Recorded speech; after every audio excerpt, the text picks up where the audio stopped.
여러분은 악마가 뿔이 달리고 험상궂은 얼굴을 하고 있을 거라고 생각하십니까? 아닙니다.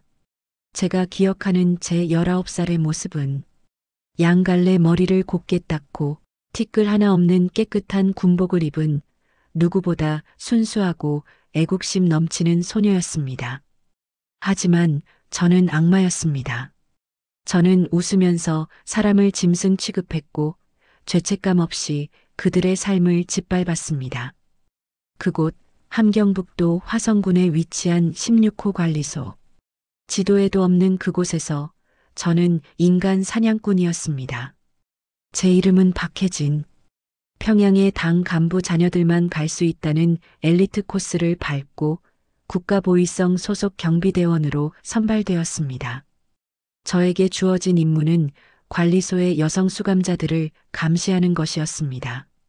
첫 출근 날 소장님은 저에게 이렇게 말했습니다. 박혜진 동무, 저 철조망 안에 있는 것들은 사람이 아니다. 조국을 배신한 반동들이며 짐승만도 못한 것들이다. 동정을 가지지 말라. 그것이 곧 당에 대한 배신이다. 저는 그 말을 뼛속 깊이 새겼습니다. 저들은 사람이 아니다. 짐승이다. 그 세뇌가 저를 괴물로 만들었습니다. 제가 근무하던 16호 관리소는 한번 들어가면 살아서는 절대 나올 수 없다는 완전 통제 구역이었습니다. 그곳의 풍경은 지옥도 그 자체였습니다. 하지만 19살의 제 눈에는 그 지옥이 정의의 현장으로 보였습니다. 새벽 5시 기상 나팔 소리와 함께 저의 하루는 시작되었습니다. 저는 곤봉을 허리에 차고 광장으로 나갔습니다. 수백 명의 여성 죄수들이 줄을 서 있었습니다. 그들의 모습은 성별을 구분할 수 없을 정도로 처참했습니다. 머리는 삭발당해 있었고 몸은 뼈만 앙상하게 남아 헐렁한 수위가 바람에 펄럭거렸습니다. 그들의 눈에는 초점이 없었습니다. 그저 살려달라는 본능만 남은 공허한 눈동자들 뿐이었습니다. 저는 그들 앞을 걸어가며 점호를 했습니다. 405번, 똑바로 서라. 109번, 눈가를 어디다 뜨고 있나? 저는 그들을 이름으로 부르지 않았습니다. 번호로 불렀습니다. 이름을 부르는 순간 그들이 사람으로 보일까봐 당은 우리에게 번호로만 부르도록 교육했습니다. 죄수들의 하루 식사는 옥수수와 껍질이 섞인 주먹밥 2덩이가 전부였습니다. 그마저도 일을 제대로 하지 못하면 감량 처분을 받았습니다. 점심시간이 되면 죄수들은 땅바닥에 떨어진 밥풀 하나라도 주워 먹기 위해 흙투성이가 된 손을 바쁘게 놀렸습니다. 개 중에는 너무 배가 고파서 밭에 돌아다니는 쥐를 잡거나 풀뿌리를 캐먹는 사람들도 있었습니다. 저는 그 모습을 보며 비웃었습니다. 더러운 것들, 반동질을 하더니 꼴 좋다. 저는 깨끗한 도시락을 꺼내 하얀 쌀밥을 먹으며 그들이 짐승처럼 구는 꼴을 구경거리 삼아 지켜봤습니다. 그때의 저는 그들의 고통이 보이지 않았습니다. 오직 나는 선택받은 사람이라는 우월감뿐이었습니다. 어느 날이었습니다. 작업장에서 한 임산부 죄수가 무거운 돌을 나르다 쓰러졌습니다. 그녀는 배를 감싸쥐고 신음했습니다. 살려주세요. 아이가. 주변의 다른 죄수들이 웅성거리며 그녀를 도우려 했습니다. 저는 호루라기를 불며 달려갔습니다. 동작 그만. 누가 작업을 멈추라고 했나? 저는 쓰러진 임산부 앞으로 다가갔습니다. 그녀는 제 군화를 붙잡고 애원했습니다. 지도원 동지, 제발 오늘 하루만 쉬게 해주십시오. 배가 너무 아픕니다. 보통의 사람이라면 같은 여자로서, 아니 인간으로서 연민을 느꼈을 것입니다. 하지만 그때의 저는 철저히 세뇌된 로봇이었습니다. 저는 그녀의 손을 매몰차게 뿌리쳤습니다. 여기가 병원인 줄 아나? 꾀병 부리지 말고 일어나라. 내가 쉬면 오늘 작업량은 누가 채우나? 그녀는 일어나지 못했습니다. 저는 차마 입에 담기도 힘든 행동을 했습니다. 저는 곤봉으로 그녀의 어깨를 툭툭 쳤습니다. 안 일어나면 징벌방으로 보내겠다. 징벌방. 그곳은 빛 한 줌 들어오지 않는 독방으로 들어가면 반송장이 되어 나오는 곳이었습니다. 그 말에 임산부는 공포에 질려 덜덜 떨리는 다리로 억지로 몸을 일으켰습니다. 그녀의 다리 사이로 붉은 선혈이 흘러내렸지만 저는 고개를 돌렸습니다. 반동의 씨앗은 태어나지 않는 게 조국을 위한 길이다. 그렇게 합리화하며 저는 제 양심을 마비시켰습니다. 밤이 되면 수용소는 죽음의 침묵에 잠겼습니다. 가끔 들려오는 것은 영양실조와 병으로 죽어가는 사람들의 얕은 신음소리뿐이었습니다. 저는 경비초소에서 따뜻한 커피를 마시며 친구들에게 편지를 썼습니다. 나는 이곳에서 조국을 위해 헌신하고 있다. 반동들을 교화시키는 신성한 임무를 수행 중이다. 저는 제가 영웅이라고 착각하고 있었습니다. 그러던 어느 가을밤이었습니다. 평양에서 특별수송 트럭이 들어온다는 연락을 받았습니다.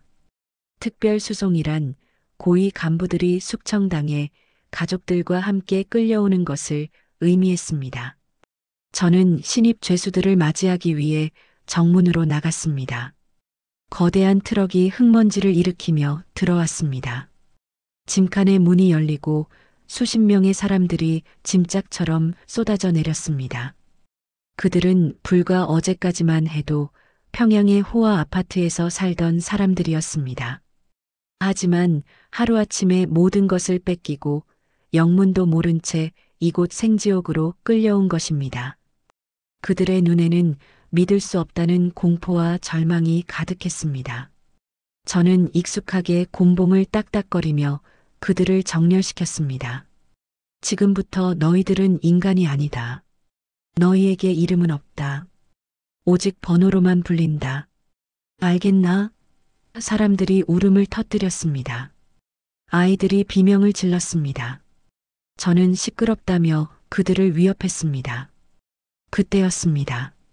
맨 뒷줄에서 고개를 푹 숙인 채 떨고 있는 한 남자가 눈에 들어왔습니다. 흙투성이가 된 정장 차림. 한쪽 안경알이 깨져 있었고 얼굴은 멍투성이었습니다. 하지만 어딘가 낯익은 실루엣이었습니다. 저는 저도 모르게 그 남자 앞으로 다가갔습니다. 고개 들어. 남자는 천천히 고개를 들었습니다. 탐조등 불빛이 그의 얼굴을 비추는 순간 저는 손에 들고 있던 곤봉을 떨어뜨릴 뻔했습니다. 심장이 멎는 것 같았습니다. 제 눈을 의심하고 또 의심했습니다. 설마 아닐 거야. 절대로 아닐 거야. 하지만 깨진 안경 너머로 보이는 그 선한 눈매, 오른쪽 눈썹 위에 있는 작은 흉터, 그것은 제가 잊을래야 잊을 수 없는 얼굴이었습니다. 철민, 오빠? 그는 저의 고향 오빠이자 제 풋사랑이었습니다. 제가 보이부 경비대에 지원한다고 했을 때 유일하게 저를 말렸던 사람. 혜진아, 사람을 미워하는 일은 하지 마라. 너는 꽃처럼 예쁜 아이니까 예쁜 것만 보고 살았으면 좋겠다. 그렇게 말하며 제 머리를 쓰다듬어 주었던 세상에서 가장 다정했던 사람. 평양 김책공대를 수석으로 입학했던 천재이자 조국의 미래라 불리던 엘리트. 그 철민 오빠가 왜, 도대체 왜, 이 지옥의 끄트머리에 반동분자라는 끔찍한 이름표를 달고 서 있는 것입니까? 철민 오빠도 저를 알아본 듯 했습니다. 그의 흔들리는 동공이 제 군복을, 제 허리에 찬 곤봉을, 그리고 제 얼굴을 훑쳤습니다. 하지만 그는 아무 말도 하지 않았습니다. 아니, 할 수 없었을 것입니다. 저를 아는 척하는 순간 저 또한 곤란해질 것을 알기에 그는 입술을 피가 나도록 깨물며 고개를 다시 숙였습니다. 저는 뒷걸음질 쳤습니다.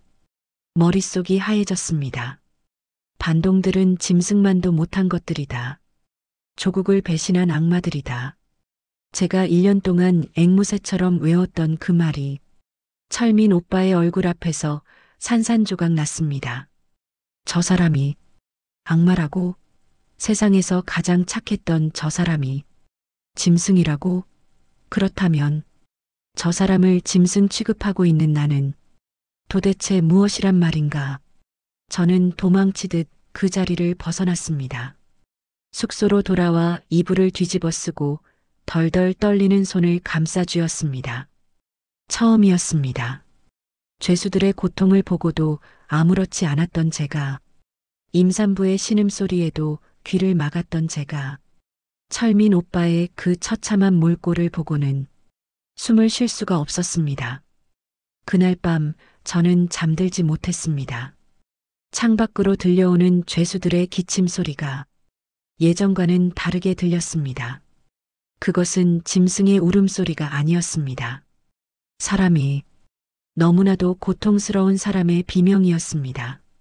그리고 철민 오빠가 이곳에 끌려온 진짜 이유가 궁금해지기 시작했습니다.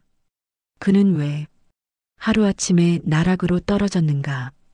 그리고 그가 알고 있는 진실은 무엇인가? 그 의심이 완벽했던 저의 세계 16호 관리소라는 저의 견고한 성벽에 치명적인 균열을 내기 시작했습니다. 악마였던 소녀가 비로소 눈을 뜨기 시작한 것입니다. 그날 밤 이후 제 눈에 비친 수용소의 풍경은 완전히 달라져 있었습니다. 어제까지는 반동분자들의 집합소였던 이곳이 철민 오빠의 얼굴을 본 순간부터 지옥도로 보이기 시작했습니다. 저는 더 이상 죄수들을 향해 곤봉을 휘두를 수가 없었습니다.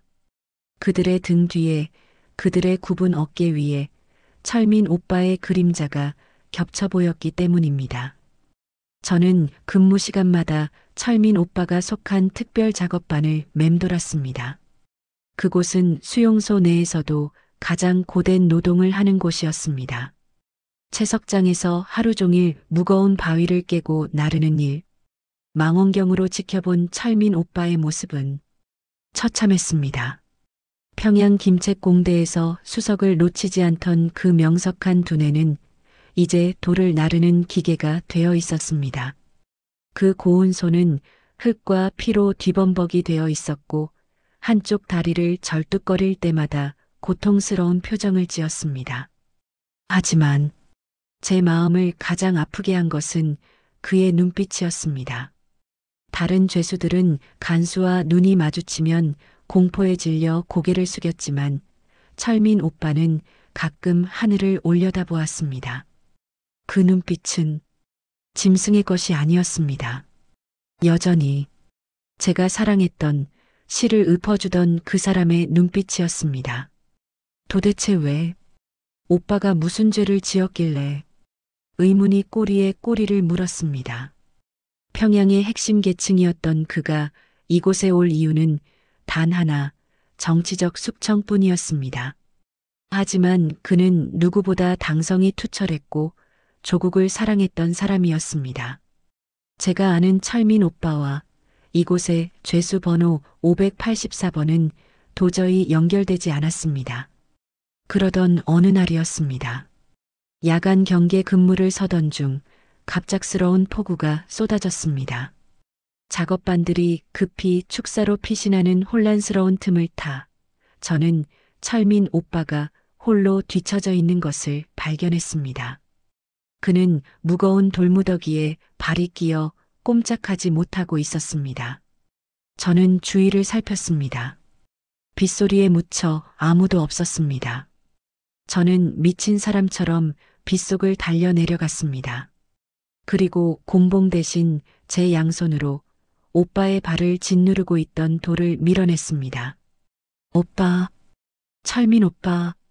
제 입에서 1년 만에 처음으로 사람의 이름이 튀어나왔습니다. 철민 오빠가 고개를 들어 저를 보았습니다. 빗물인지 눈물인지 모를 것이 그의 흙투성이 얼굴을 타고 흘러내렸습니다. 혜진아. 그가 갈라진 목소리로 제 이름을 불렀습니다. 여길 어떻게, 내가 왜 여기 있어? 그는 자신의 처지보다 제가 이 험한 곳에 있다는 사실을 더 슬퍼하는 듯 했습니다. 저는 울먹이며 물었습니다. 오빠, 이게 무슨 일이야? 오빠가 왜 여기 있어? 오빠가 무슨 반동이야? 말해봐. 내가 도와줄게. 철민 오빠는 제 손을 잡으려다 자신의 더러운 손을 보고는 황급히 거두었습니다. 그리고 주위를 경계하며 낮게 속삭였습니다. 혜진아, 잘 들어. 여기는 사람이 있을 곳이 아니야. 너는 여길 나가야 해. 무슨 소리야? 나는 보이부 지도원이야. 나는 당을 위해 일하고 있어. 제가 반사적으로 대답하자 철민 오빠의 눈빛이 슬프게 일렁였습니다. 혜진아, 너는 아직도 모르니? 그는 잠시 망설이더니 결심한 듯 제 눈을 똑바로 쳐다보았습니다. 그리고 제 인생을 송두리째 무너뜨릴 충격적인 진실을 토해냈습니다. 내 아버지, 박인수 선생님, 아버지가 왜, 아버지는 당을 위해 일하다가 불의의 사고로 돌아가셨어. 영웅 칭호까지 받으셨는데. 아니야. 거짓말이야. 철민 오빠가 제 말을 잘랐습니다. 내 아버지는 사고로 돌아가신 게 아니야. 숙청당하셨어. 그리고 바로 이곳 16호 관리소로 끌려오셨어. 세상이 멈추는 것 같았습니다.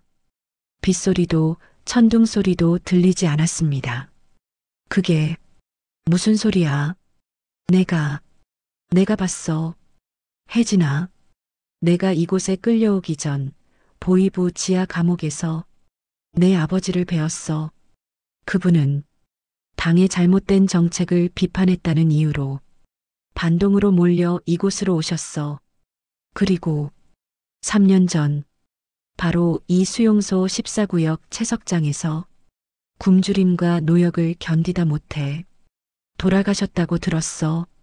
저는 그 자리에 주저앉았습니다. 아버지는 저의 영웅이었습니다. 당을 위해 평생을 바치셨고 임무 수행 중 순직하셨다고 당은 저에게 영웅의 딸이라는 칭호를 주었습니다. 그래서 저는 아버지의 뒤를 이어 당에 충성하겠다며 이 보이부 경비대에 자원했습니다. 그런데 그 아버지가 영웅이 아니라 죄수로 바로 제가 근무하는 이 수용소에서 제가 짐승 취급하며 발길질했던 그 죄수들처럼 굶어 죽고 매 맞다 죽었다는 것입니다. 거짓말이야. 제가 소리치자 철민 오빠가 제 어깨를 잡았습니다. 혜진아, 정신 차려. 내가 지금 입고 있는 그 군복. 그게 누구를 지키는 군복인지 알아? 내 아버지를 죽인 자들을 지키는 군복이야. 내가 휘두르는 그 곤봉. 그게 내 아버지의 등을 후려쳤던 바로 그 곤봉이라고. 하늘이 무너져 내렸습니다. 구역질이 치밀어 올랐습니다. 저는 바닥에 엎드려 구토를 했습니다. 제가 먹었던 그 하얀 쌀밥이 아버지의 피와 살처럼 느껴졌습니다. 제가 죄수들에게 뱉었던 그 모진 말들이 사실은 내 아버지에게 뱉은 저주였다는 사실이 저를 미치게 만들었습니다. 저는 악마였습니다. 당이 시키는 대로 조작된 정의에 속아 내 아버지를 죽인 살인마들의 개가 되어 무고한 사람들을, 내 아버지와 똑같은 사람들을 짐승 취급하며 짓밟아온 저는 용서받지 못할 페류나였습니다. 철민 오빠가 쓰러진 저를 일으켜 세웠습니다. 혜진아, 울 시간이 없어. 그들이 나를 곧 죽일 거야. 나뿐만 아니라 평양에서 온 우리 모두를 비밀 유지를 위해 없애버릴 거야. 뭐라고? 그들은 자신들의 치부가 밖으로 새나가는 걸 두려워해. 우리는 너무 많은 걸 알고 있어. 혜진아, 제발, 너라도 도망쳐. 이곳은 조국이 아니야. 거대한 도살장이야. 그때 멀리서 호루라기 소리와 함께 경비병들의 불빛이 다가오기 시작했습니다. 거기 누구냐? 철민 오빠는 급히 저를 어둠 속으로 밀쳤습니다. 가, 어서 가. 나랑 같이 있으면 너도 죽어. 제발, 살아서 진실을 밝혀줘. 그는 절뚝거리는 다리로 빗속을 향해 걸어나갔습니다. 일부러 소리를 내며 경비병들의 시선을 자신에게로 돌렸습니다. 여기다. 내가 미끄러져서 길을 잃었다. 저는 어둠 속에 숨어 경비병들에게 발길질을 당하며 끌려가는 철민 오빠의 뒷모습을 지켜봐야 했습니다. 그의 등은 아버지의 등처럼 굽어 있었습니다. 숙소로 돌아온 저는 젖은 군복을 벗어던졌습니다. 그리고 벽에 걸려있던 김일성, 김정일 초상화를 노려보았습니다. 어제까지는 경외의 대상이었던 그 사진들이 이제는 내 아버지를 죽이고 내 첫사랑을 짓밟은 끔찍한 살인마의 얼굴로 보였습니다.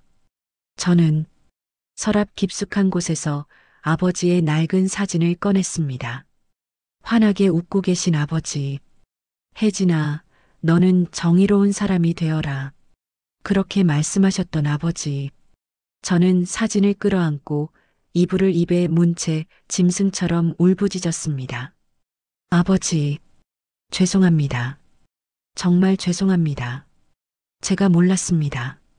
이 딸년이 아버지가 묻힌 땅 위에서 춤을 추고 있었습니다. 그날 밤 보이부 경비원 박혜진은 죽었습니다. 그리고 복수의 화신이 된 딸 박혜진만이 남았습니다. 용서하지 않겠다. 내 아버지를 죽이고 철민 오빠를 죽이려 하는 이 더러운 수용소를 내 손으로 박살내겠다. 저는 눈물을 닦았습니다. 그리고 책상 위에 놓인 수용소의 비상 배치도를 펼쳤습니다. 이제 더 이상 저는 감시자가 아니었습니다. 저는 이 지옥을 탈출할, 그리고 이 지옥을 세상에 고발할 가장 위험한 내부자가 되기로 결심했습니다. 그날 밤 이후 저는 박혜진이라는 껍데기만 남겨두고 제 영혼을 완전히 갈아 끼웠습니다. 낮에는 여전히 곤봉을 차고 죄수들을 감시하는 척했지만 제 눈은 수용소의 빈틈을 찾고 있었습니다. 철조망의 전류가 흐르지 않는 시간, 경비견의 순찰 경로, 그리고 소장실 금고의 비밀번호. 저에게는 목표가 생겼습니다. 철민 오빠를 데리고 나가는 것. 그리고 이 지옥의 실체를 세상에 알릴 증거를 훔쳐나가는 것. 수용소 본부 사무실에는 비밀 문서고가 있었습니다. 그곳에는 이곳에 수감된 5만 명의 죄수, 명단과 억울하게 죽어간 사람들의 사망 기록이 담긴 살생부가 보관되어 있었습니다. 물론 그 명단에는 제 아버지의 이름도 철민 오빠의 이름도 있을 것입니다. 그것만 있으면 남조선의, 아니 전 세계의 이 끔찍한 곳의 실상을 폭로할 수 있습니다. 결전의 날은 김정일 생일인 2월 16일 밤으로 정했습니다. 간부들이 충성 파티를 열어 술에 취해 경계가 느슨해지는 유일한 날. 저는 그날 당직을 자청했습니다. 밤 11시 본부 건물에서는 간부들의 웃음소리와 노래소리가 들려왔습니다. 장군님 만세, 16호 관리소 만세. 그 역겨운 소리가 저에게는 출발 신호탄이었습니다. 저는 소장실로 잠입했습니다. 미리 파악해둔 비밀번호를 누르고 금고를 열었습니다. 철컥. 금고 문이 열리고 그 안에 잠들어 있던 수많은 서류 뭉치들이 보였습니다. 수감자 관리 대장, 처형 집행 기록부, 사망자 처리 대장. 종이 한 장 한 장이 피로 쓴 역사였습니다. 저는 그 서류들을 배낭에 닥치는 대로 쓸어 담았습니다. 손이 떨렸지만 멈출 수 없었습니다. 이 종이 뭉치가 내 아버지가 그리고 수많은 사람들이 이곳에 살았었다는 유일한 증거였습니다. 서류를 챙긴 저는 곧장 철민 오빠가 갇혀 있는 특별구역 감방으로 향했습니다. 경비병에게는 소장님의 특별 지시로 죄수 584번을 신문하러 왔다고 거짓말을 했습니다. 술 냄새를 풍기던 경비병은 의심 없이 문을 열어주었습니다. 감방 안. 철민 오빠는 차가운 시멘트 바닥에 웅크리고 있었습니다. 오빠, 일어나. 나야. 오빠가 눈을 떴습니다. 저를 보자마자 그의 눈이 커졌습니다. 혜진아, 너 미쳤어? 여기가 어디라고? 시간이 없어. 나가자. 오늘 밤이야. 저는 오빠를 부축해 일으켰습니다. 하지만 오빠는 제대로 서지 못하고 비틀거렸습니다. 지난번 채석장에서 다친 다리가 썩어 들어가고 있었습니다. 열이 불덩이 같았습니다. 혜진아, 나는 못 간다. 이 다리로 어딜 가겠니? 오빠가 저를 밀어냈습니다. 무슨 소리야? 업고서라도 갈 거야. 아버지를 그렇게 보냈는데 오빠마저 두고 갈 순 없어. 저는 고집을 피우며 오빠의 팔을 제 어깨에 걸쳤습니다. 우리는 어둠을 틈타 수용소 외곽으로 향했습니다. 제가 미리 봐둔 개구멍, 오물 처리장으로 연결된 배수구였습니다. 악취가 진동했지만 그 냄새는 자유의 냄새였습니다. 하지만 하늘은 우리 편이 아니었습니다. 배수구 입구에 거의 다다랐을 때 갑자기 수용소 전체에 날카로운 사이렌 소리가 울려 퍼졌습니다. 비상, 소장실에 침입자가 있다. 전 병력은 즉시 봉쇄하라. 금고가 열린 것을 벌써 들킨 모양이었습니다. 순식간에 사방에서 탐조등이 켜지고 수용소의 어둠이 대낮처럼 밝아졌습니다. 군견들이 지저대고 군화 발자국 소리가 땅을 울렸습니다. 저기다. 저기 쥐새끼들이 있다. 탐조등 불빛이 우리를 비쳤습니다. 뛰어. 오빠 뛰어. 저는 오빠를 끌고 배수구를 향해 달렸습니다. 하지만 다친 다리의 오빠는 짐이 될 뿐이었습니다. 우리는 몇 걸음 못 가서 넘어졌습니다. 뒤에서는 추격대가 점점 가까워지고 있었습니다. 그때 철민 오빠가 제 배낭을 잡아당겨 저를 일으켜 세웠습니다. 그리고 제 어깨를 강하게 떠밀었습니다.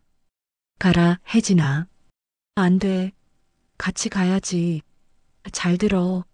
우리 둘 다는 못 나가. 내 등에 있는 그 가방, 그 서류들, 그게 나보다 더 중요해. 그게 있어야 억울하게 죽은 내 아버지, 그리고 내 죽음이 헛되지 않는 거야. 오빠의 눈빛은 단호했습니다. 그것은 제가 사랑했던, 시를 읊어주던 다정한 오빠의 눈빛이 아니었습니다. 조국을 위해, 진실을 위해 목숨을 바치려는 투사의 눈빛이었습니다. 오빠, 가, 제발 가, 가서 알려. 이곳에 사람이 살고 있다고, 짐승이 아니라 사람이 죽어가고 있다고. 세상에 소리쳐줘. 그게 내 마지막 소원이야. 철민 오빠는 바닥에 떨어져 있던 돌멩이를 집어들었습니다. 그리고 저를 등지고 추격대가 오는 방향으로 절뚝거리며 걸어나갔습니다. 여기다. 이 악마들아. 내가 여기 있다. 오빠는 미끼가 되었습니다. 자신을 던져 저에게 시간을 벌어주려는 것이었습니다. 경비병들의 총구가, 군견들의 이빨이 오빠를 향해 달려들었습니다. 안 돼. 오빠, 안 돼. 저는 입술을 깨물어 비명을 삼켰습니다. 여기서 제가 되돌아가면 오빠의 희생은 물거품이 됩니다. 아버지의 억울한 죽음도 영원히 묻히게 됩니다. 저는 돌아섰습니다. 눈물이 앞을 가려 세상이 흐릿하게 보였지만 저는 달렸습니다. 배수구 속으로, 오물 덩어리 속으로 몸을 던졌습니다. 등 뒤에서 둔탁한 타격음과 고함 소리가 들려왔습니다. 하지만 총소리는 들리지 않았습니다. 그들은 오빠를 죽이지 않았습니다. 산채로 잡아서 제가 훔쳐간 서류의 행방을 캐내려 할 것입니다. 오빠가 겪어야 할 고통, 상상조차 할 수 없는 그 고문들을 생각하니 심장이 갈기갈기 찢어지는 것 같았습니다. 미안해. 오빠, 미안해. 내가 꼭 세상에 알릴게. 오빠가, 내 아버지가 그곳에 있었다고. 꼭 복수할게. 저는 하수구를 기어 나와 차가운 강물 속으로 뛰어들었습니다. 16호 관리소의 높은 담벼락이 멀어지고 있었습니다. 하지만 제 귓가에는 오빠의 마지막 외침이 환청처럼 맴돌았습니다. 살아라. 박혜진. 반드시 살아남아라. 저는 국경을 향해 걷고 또 걸었습니다. 배고픔도 추위도 느껴지지 않았습니다. 제 등 뒤에 있는 배낭의 무게, 5만 명의 목숨이 담긴 그 서류 뭉치의 무게만이 저를 짓눌렀습니다. 며칠 뒤 저는 중국 국경을 넘었습니다. 하지만 제 탈출은 끝이 아니었습니다. 보이부의 추격조가 국경을 넘어서까지 저를 쫓고 있었습니다. 저는 산속에 숨어 나뭇잎으로 몸을 덮고 숨을 죽여야 했습니다. 제 손에는 오빠가 선물로 주었던 낡은 머리핀 하나가 쥐어져 있었습니다. 그것이 제가 지옥에서 챙겨 나온 유일한 사랑의 증거였습니다. 보고 있나요, 아버지? 보고 있나요, 철민 오빠? 제가 해냈어요. 제가 나왔어요. 밤하늘을 올려다보았습니다.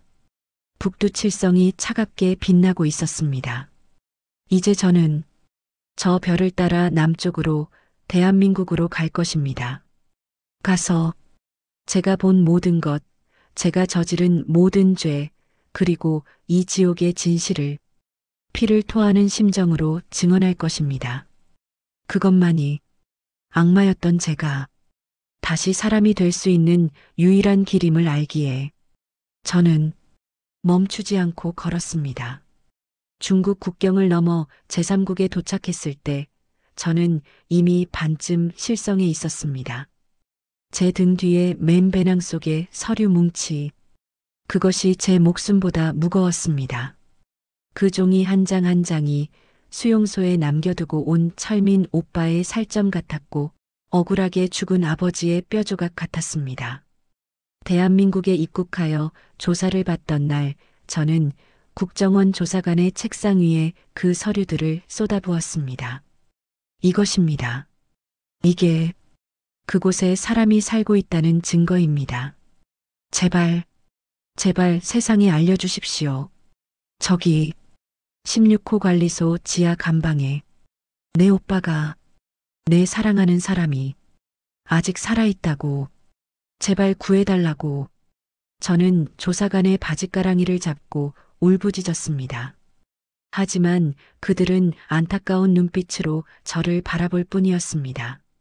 그 명단이 결정적 증거는 될 수 있어도 당장 군대를 보내 그들을 구출해 올 수는 없다는 사실을 저는 그때는 미처 알지 못했습니다. 하나원을 나오고 저는 서울의 한 임대주택에 배정받았습니다. 하지만 저는 단 하루도 불을 끄고 잘 수 없었습니다. 눈을 감으면 철민 오빠가 저를 밀쳐내던 그 마지막 장면이 떠올랐습니다. 가라, 혜진아. 그 절규가 귓가에 맴돌아 저는 자다가도 벌떡 일어나 식은땀을 흘렸습니다. 나만의 거리는 평화로웠습니다.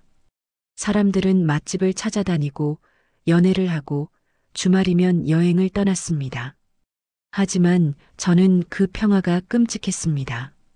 지금 이 순간에도 철민 오빠는 고문을 당하고 있을 텐데 아버지처럼 차가운 흙바닥에서 굶어 죽어가고 있을 텐데 나 혼자 등 따뜻하고 배부른 것이 죽기보다 싫었습니다. 저는 죄인이었습니다. 철민 오빠를 버리고 온 죄인.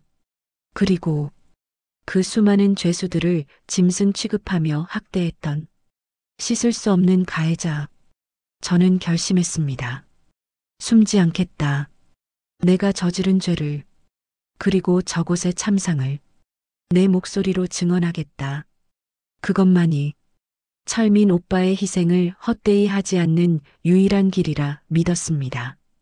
저는 이름을 바꾸지 않았습니다. 박혜진.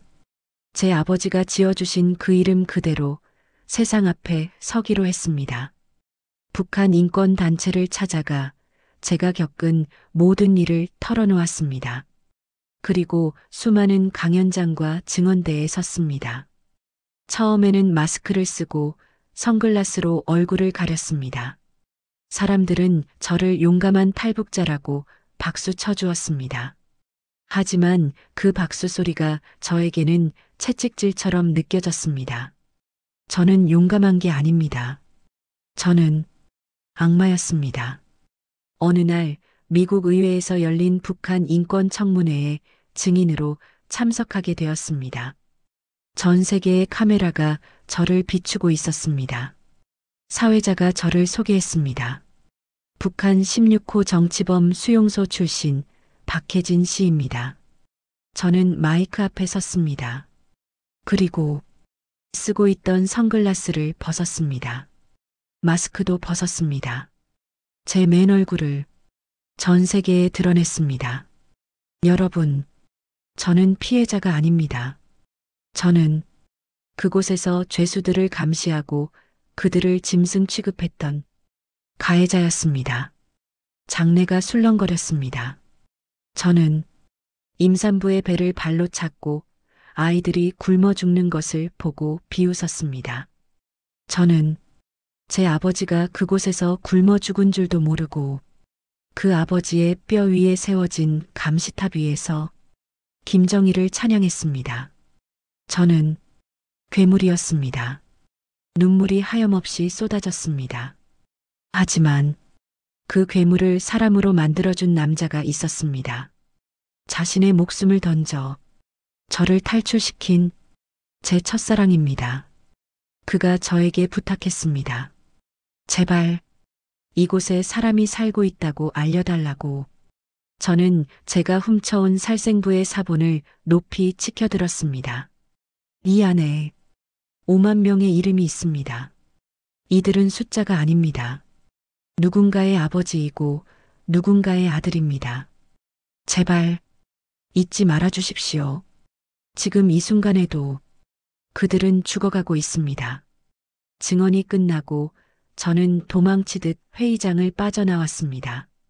그런데 복도에서 한 노부인이 저를 기다리고 있었습니다. 그녀는 탈북민 출신으로 수용소에서 아들을 잃은 어머니였습니다. 저는 그녀를 보자마자 무릎을 꿇었습니다. 어머니, 죄송합니다. 제가 죽일년입니다. 노부인은 떨리는 손으로 제 어깨를 잡았습니다. 욕을 할 줄 알았습니다. 뺨을 때릴 줄 알았습니다. 하지만 그녀는 저를 안아주었습니다. 아가, 얼마나 아팠니? 얼마나 무서웠니? 너도 피해자다. 그 썩어 빠진 세상이 만든 또 다른 피해자야. 그 따뜻한 품 안에서 저는 어린아이처럼 엉엉 울었습니다.